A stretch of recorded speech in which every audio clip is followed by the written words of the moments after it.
Hey gamers, thanks for joining me today. I'm Jay Bell from Panda Game Manufacturing, and we're about to take a look at a game that you all know and love.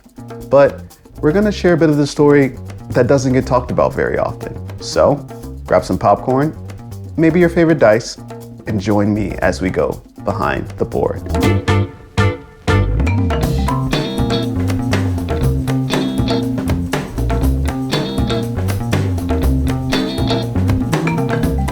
Ryan and Mallory, thank you so much for joining us for Behind the Board. I'm extremely excited and I hope you are too. Yeah, it's great to be here. Yeah, thanks for having us. Absolutely. So today we are talking about Sleeping Gods. What were your ideas when you kind of conceived this game and realized we now have to turn this idea into a product and make it something that people want to, put on their tables for years to come? I think one of the big challenges was we knew it was a big game and we wanted to put in as much content as possible because it's an open world game, and part of the appeal is that you can explore anywhere. And so we had to figure out a way to make that economical. So obviously we use the atlas like we've used in previous games, which lets us, have this huge land for players to explore. Sometimes we start a project with the mechanics more settled than we had them when we started Sleeping Gods. Sleeping Gods was a very ambitious, kind of idealistic project, thinking, of course, well, if we want to be able to pull off an open world storytelling game with satisfying character choices and an interesting crew, of course we'll be able to pull that off if we work hard enough. But it really was overwhelming, and it was good that we committed to it pretty early because I think we would have given up a few times. So yeah, we kind of worked backwards from there, having to figure out how to make it happen within the confines of board games rather than coming up with an idea that was initially well suited for a board game. Where does Sleeping Gods fall both on the scale of how much you've already learned before trying out Sleeping Gods and how much ambition and just exploration you tried when making this game? Yeah, it's definitely our biggest game, and we had tackled 20 products games before Sleeping Gods. It was definitely a step above some of our biggest games before that. One of the big games we did before that was Empires of the Void 2. We learned a lot in that one too, because that was one of the first games we did 3D plastic miniatures. There's only the ship in Sleeping Gods, but it definitely helped make that a smoother process. Yeah, we also did other games while we were developing Sleeping Gods. It took us so long to get it to the point where we were happy with it. In fact, there were a couple of times where Ryan had to just kind of take a designer's break and design a small game in the middle of development of Sleeping Gods, just to kind of reset that creative process. Sometimes it's easier when you can go from start to finish without a lot of hiccups, and on a big project like that, you can get bogged down. We released Deep Vents in the middle of our development of Sleeping Gods, between the launch and the production. Right. Yeah, so it was over a span of a few years. One of the things I usually do early in the process when designing games is I'll draw a picture of the cover, sometimes even before I do a lot of mechanics design, and I'll put a price tag on it. And I've done this enough to I can sort of guess where the price should be, and it sort of helps me decide the type of components that are going to be in the game. I feel like anybody that is working on designing games, that can actually help if early in the process you put a price, like a manufacturer suggested retail price on the final game. If you were a gamer and this was the experience you were purchasing, how much would be the right price to invest in that game experience?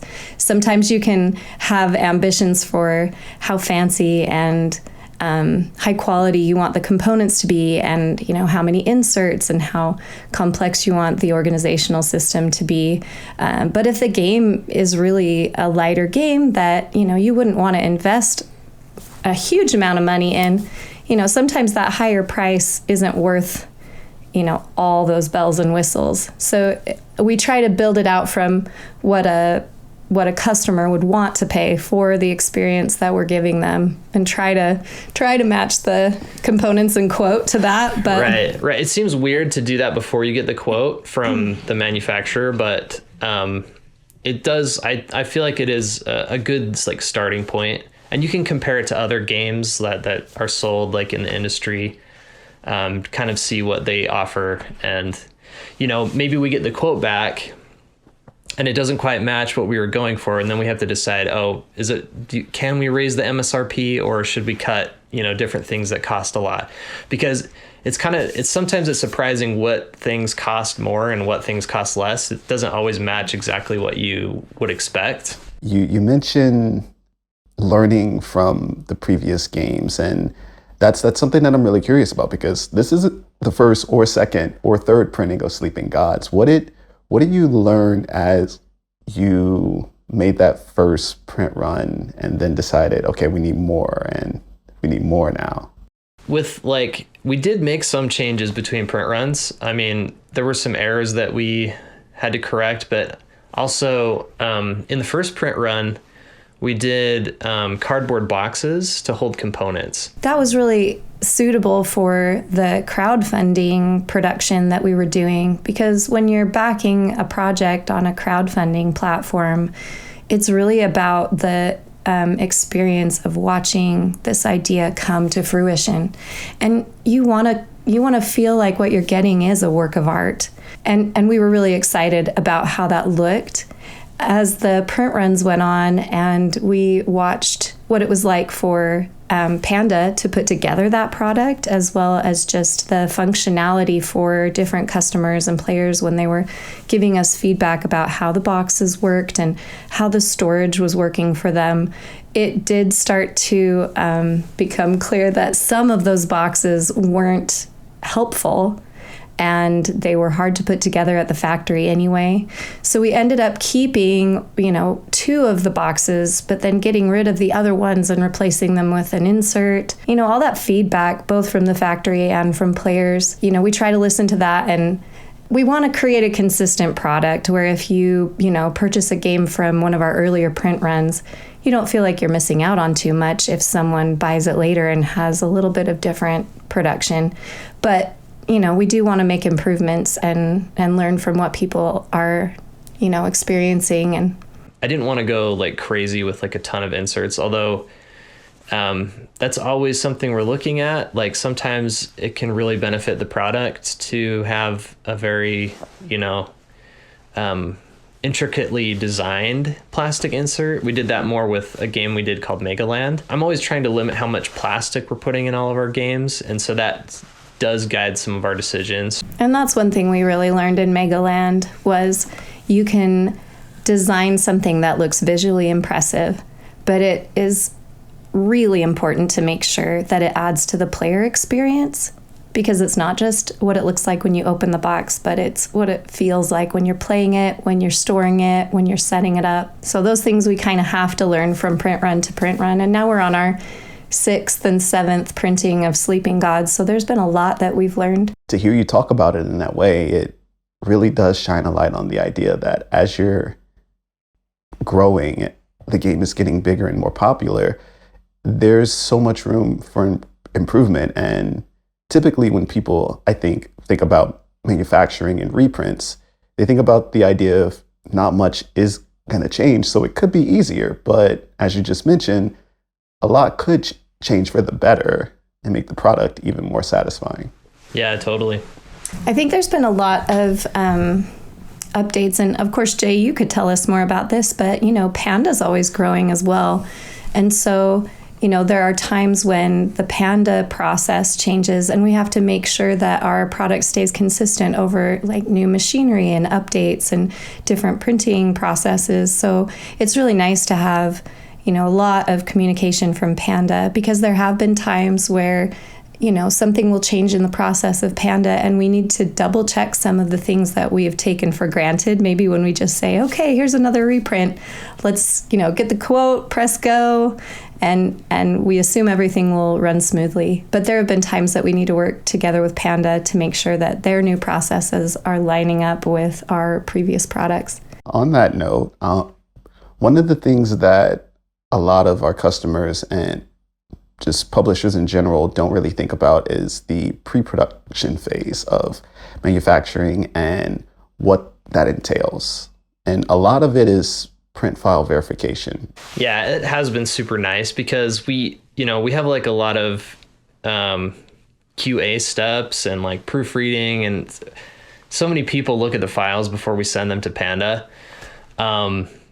But it is so nice to have the extra steps that Panda has, like where I've worked with UJ, to catch stuff like that, the numbers in a slightly different spot and nobody would have noticed. But things like that, we do catch so much stuff in that stage, in that pre-production phase. And that has actually just expanded over time that I've worked with Panda. Like the first game I worked on was in 2011. And just as Panda has like grown since then, it's been really nice to have that expanded pre-production phase. And one of the huge things I've noticed too is just like we'll get the pre-production copy, which is like that early copy that's, it's not the mass printed copy. It's like just the proof, files. But to actually get a copy, and it looks so nice now. Like when I first started in 2011, it was, just printed on like photo paper, and we would just check all of it. But now it looks like a finished final game, which is really nice. And we play with it. You always catch so much like when you're playing a game rather than just like looking through digital files. So that is super helpful to catch things. Yeah, I'm really glad you brought that up because we may have forgotten, but that has been a huge help. And it is really interesting to see how that's changed through the years with Panda. I think people who are invested in their jobs do a better job. And it's really hard for us to be as aware of all of these issues because we aren't on the printing side of it, So for someone like you who is looking at files all day and prepping things for printing and what causes snags, it is so helpful to have, Panda reminding us and checking for us the things that we don't always notice just because it's not in our mind, And yeah, like Ryan says, we used to get those, big sheets from Panda that were just printed with all the components on it. And we would look at those and say, okay, let's turn on our analytical brains. Let's turn on our perfectionist brains and try to find if there are mistakes here. But when the PPCs, those pre-production copies started coming as basically complete games, it was so great because then we could just sit down and play the game, play the PPC, and that made it really easy to find where there were issues because we didn't have to have that extra step of imagining what this might look like on the table. We basically got the product as though it were finished, but before the investment of all that time and money of mass production. So it's been a huge help, and that's a really important part of the process. Yeah, totally. I think a lot of people take for granted the amount of teamwork and just coordination it might take to bring a game from idea to product. What is it like manufacturing as a team of two? So it can be really great because we live together and we work at home. So, we can constantly talk about this stuff as it comes up. We're constantly working together, making decisions, even on like the little things. I'll say, oh, come over here and look at this. What do you think? What should we do in this case? Is this big enough? Is this text big enough? So every piece of the production, it's nice to be able to bounce ideas off each other. And I feel like we solve a lot of problems that way. Sometimes work overtakes, like it takes up too much of our conversation, if that makes sense. So it's a balancing act. Yeah, it's been funny to watch how our kids start to have opinions. Like we'll just be talking about something and one of our kids will be helping us play test and they'll have input, oh, this card needs a different design, or I don't like this art as much, you need to change the color. So it definitely has kind of consumed our family at times, but we both have pretty short attention spans, and we tend to get into the creative mode more than maybe our, just regular everyday rhythm. So the fact that we can keep the momentum and not have to, wait over a weekend for the next work week to start, or wait for someone to get back from vacation. Like we sadly can talk about production on our vacations. We can play test our games, when we're at a family party. So it may not be ideal, but we do have a good enough relationship that maybe that isn't a problem for our personal life, and it's definitely a benefit for our professional life. I think it would be really difficult for both of us to keep going if we didn't have such a tight ship. Awesome. I'm not sure if the pun was intended there with ship, but talking more about relationships, you all have the pleasure of working with our panda Fabian, who has been with us for just about 10 years now. What was it like meeting Fabian, getting him onto your team essentially all those years ago, and how has that relationship grown up until today? Fabian was one of the first people that joined Panda,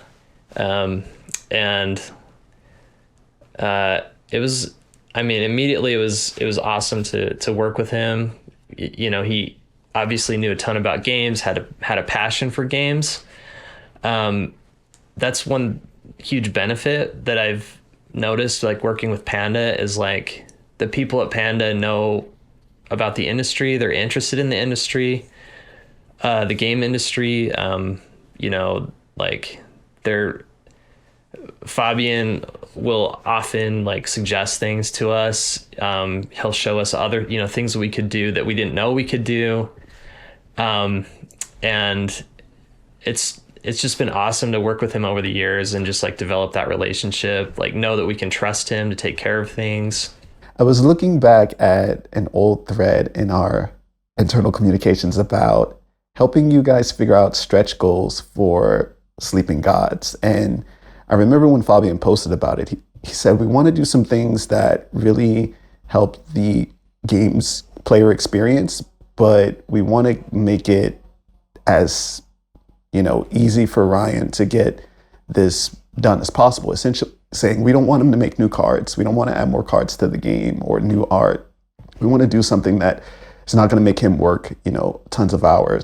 And were there suggestions? Oh my gosh, our team, there was talk of metal ships, of frosted water on the box. It was like a spot UV conversation. They thought about adding water ripples to the side of the little boat so that it looked like it was crashing through waves, like spot UV on the board so that you could see the water lanes. There was so much talk of different things. What was it like to kind of get that feedback and talk about some of those things that did make it into the stretch goals? Yeah, we ended up using a ton of that stuff. And it was really great, because we don't always know exactly what's possible. Sometimes we'll see games produced by Panda and I'll say, oh, I didn't know that they could do that. Because Panda's always like, it feels like they're always stretching to like be able to make new stuff. We did the metal ship. That was a thing we offered. We did these like 3D resources that were like hand painted. We had a hand painted ship in like the crowdfunding version of the game. We did try like a frosted box. There's like a frost finish, and one of the suggestions was like to make the water like frosted, as well as like emboss the box. We ended up not doing it. Like we got the sample and like we did the embossing, but the frost on the embossing like it was kind of a weird texture where like on the corners. But we ended up doing like everything else. It was like embossing, gold foil on the title, Well, and then colored foil. We've had a lot of different, people offer to make business relationships with us for different, points of our work. So I feel like it's fair to compare. Sometimes when you're trying to get a relationship going, it feels like there's a lot of talk and a lot of meetings and a lot of phone calls, and they're just kind of going nowhere. They just are time wasters, and people are trying to, say, oh, we should definitely have this business relationship, but you don't see a lot happen from all of that talking. But with Panda, it's like, there's so much that goes on in every conversation. I've never really felt like we were just spinning our wheels. And again, like when you have a manufacturing menu, when you go to make your quote on Panda's website, if that was all I was doing, I would feel like I was missing all of these opportunities just because I didn't know where to look. But I never feel that way because, we have Fabian to say, oh, well, have you guys, did you realize that you can do gold foil and silver foil, but you can also tint the metallic foil so that it can look turquoise to match your box? Or, if we didn't have someone to kind of suggest that organically, just looking in drop-down menus and trying to figure things out from a computer screen, or having, a rep that just wants to talk but doesn't give useful information. Yeah. I just think it's been so nice to have just really, what's the word? Efficacious. That sounds a little bit too long. But everything that we do with Panda seems efficient and effective. And if it's not, it's just part of the learning process too. Yeah. So one thing I want to mention is that people ended up loving that box, that Sleeping Gods box. And I was super happy because, like, as the artist, I love how the embossing made it pop. That was the first time we did hand-painted minis. I had never done that before. And I thought it was kind of out of reach, like it wouldn't be something we could do. But it ended up working out. And, like, I absolutely love how that looks. It isn't in the standard edition, but we did do it for, like, the crowdfunding collector's edition of the game. And it looks super nice. So that was exciting. Yeah, I think it's important to treat the manufacturing process as though you have just as much creativity at your disposal as when you're designing and when you're doing the artwork, because there are so many options. So we could talk for days about the different things you could do just to your box or the inside of your box, like a box liner, like Sleeping Gods has. What was it like to balance making a product that was a beautiful piece of art with making a product that was actually, at the right price point and still created the right physical product feel? As the artist for the game, I constantly want to stretch and make super, super nice components. For example, like the box liner, like you mentioned in Sleeping Gods, that's something I really like because we always want to, part of our brand is to have these very, like, beautiful, artistic looking games. And so that totally fits in, like, with the brand. I've played Sleeping Gods quite a few times with my partner, and one of the things that she mentioned was how much the hectachron just, like, really captures your attention. And I was a little surprised that there isn't, like, a giant miniature version of it, and was like, I wonder if that was, like, a conscious decision to not go that route, because I'm sure there are a lot, players who would love that kind of thing. And I thought maybe it's just not, maybe it didn't work out for the right price point, or maybe there wasn't that much interest.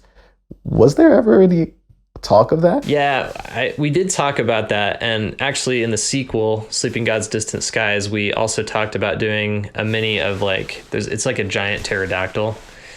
But when I'm designing it, it always comes around to, like, how the utility of it as well. Like, we could have, like, a giant hectachron mini, but I couldn't justify it, like, as a game designer, like the players there wasn't enough, they wouldn't use it very much. Like, sometimes I'll get a game and I'll see, like, it has minis, but they don't get used that much. And I always want the components to have a good utility, like the players will be using them. They're not just there to, look like a toy, although sometimes that can be really fun too. I mean, the toy aspect of games is one of the huge fun parts of it as well. So, but I think in that particular case, that's why we ended up not doing that. Ended up like putting more resources into things like the magnetic card box so that it could like hold and organize the cards, having that painted ship, stuff like that. We have, Ryan especially has a background with role playing, of course, and we have a lot of friends and family. We talk about role playing with them. And one of the conversations that we've had is that sometimes it's more immersive for a player to hold the idea of something in their minds than to hold it in their hand. It can give it a larger scope. It can give it more detail than you ever could if you stuck it in a plastic miniature. So, I mean, I'm with you and your partner. It's always super cool to see what a sculptor can make into a reality with those minis in games. But, we did kind of have an impossible task with the Hectocron because there is no mechanical purpose for it. But on the other side, it's not just that it's an absence, but the fact that was a reality, that we just couldn't put that plastic mini in there, justify that expense. It's not a sacrifice because maybe it adds to the mystery. Right. And you have that picture of the Hectocron on the box cover. It's this ominous presence, and it's so large throughout the game that, it almost gives it that bigger scope and that more sinister presence, even though the mini is not there. So there's always a way to make sure that what you're putting in the game enhances the experience of the player. Yeah, I think the Hectocron is way too large to fit its magnanimous, presence into a miniature. So one of the things I wanted to talk about with Sleeping Gods is the intense number of cards and the structure, the importance of ordering those cards in the right way. And how was that process for not only figuring out how you wanted that to work for the game, but then also during the manufacturing process? Were you at all nervous about, cards maybe being in the wrong order or anything like that? It's super important for the play experience that those cards are in order. And I definitely, when I came up with the concept of the game, we had never done ordered cards before. And so I was thinking in my head, like, oh my gosh, if players have to organize this all from the get-go, it would be so painful. And I wasn't 100% sure that Panda could do ordered cards, but I think I did see something else that Panda had made that had ordered cards, and so that actually gave me like the confidence to be able to go forward with the design. That was one of the things I noticed, and I was like, okay, now that we can do ordered cards, we can do big games, big story games like this. Organizing the files was a little bit different than I was used to on previous games. But it was actually super smooth, and, we haven't had any issues with it, and it definitely makes getting that game to the table just like way easier, which is really important. When the gamer opens the box, like how much time do they have to, set up things, organize things before they get to play? And you always want to shorten that as much as possible. And in addition, with these storytelling games, which are becoming more popular within the industry on the whole, you don't want to have any spoilers. If someone has to organize the cards, how much harder is it for them to avoid, seeing something that they don't want to see yet? So it's so nice for it to come straight from Panda, all organized and ordered, and they can just jump right in knowing that they have no idea what's coming. I don't have a whole lot of other questions, but one of them that is really important to me is, what is important to you when you think about manufacturing and what you want from a manufacturer when you're thinking about how to make your product? When I started the company, one of the big draws was that I knew there would be like a team to sort of help me along the way with things I didn't quite understand. I mean, I've learned a ton over the years just working on games. Before I did Red Raven, I did art and graphic design and stuff for other companies. But there were total gaps in my knowledge, and so like I felt very nervous about making mistakes, and so that was a huge benefit with working with Panda. And then just like the level of quality control that there is, knowing that a lot of the print runs we get, there's going to be very few errors. And, that Panda really cares about keeping that quality high. That's been the most important thing for me as a publisher. Yeah. When we got started, Ryan has a background in his family of business, and one of the highest values that his family kind of taught him and us as we worked for them was good customer service and good quality. Your reputation is everything, and the way that you treat your customers and the products you provide to them and being able to stand behind them is a really big deal. I don't know if we would have really thought of that first if we had just jumped into board game design from no other manufacturing experience. But having seen the issues from another manufacturing perspective from his previous family businesses, we were so adamant that everything that we do is the best that we can do for the customers. That just felt like a necessity if you were going to make a business work, but also make a business last. And so it was, every step of the way really reassuring to know that Panda had our back in that way, that they weren't skimping on components, and that they weren't, willing to let things slide in manufacturing. If there was a mistake, they would fix it, and they would let us know if there was something that we needed to do better. Knowing that we're going to be able to provide that higher quality product to our customers is just the reason that we feel confident we can stay in business. We just need to know that we have the ability to be outstanding in the industry. And I think having a good manufacturer is the only way to accomplish that. As you all talked about that, it made me really think about, it was when I was working on the box cover for Distant Skies. And even beyond my knowledge of the print files and such, our manufacturing team had even more knowledge about what's best practices for when you're doing like an embossed gold foil.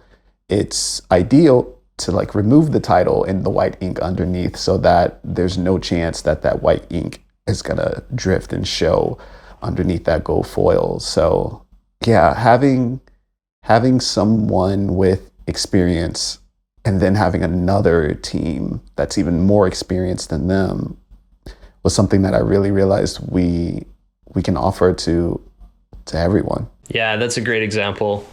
Just stuff like that. Like I would never know, but getting feedback about it, making adjustments to our, on our end that just so the quality is higher. Absolutely. Yeah. We've had moments with other aspects of our business. I don't think we've run into anything huge with manufacturing, but with shipping or fulfillment or different things that affect the customer, if it reaches the customer as an issue, that's extremely expensive, both, money-wise, but also in your reputation. So being able to prevent issues from getting all the way to the customer, having the customer be the one to discover that we don't know what we're doing when we're printing a game is not the ideal way to go.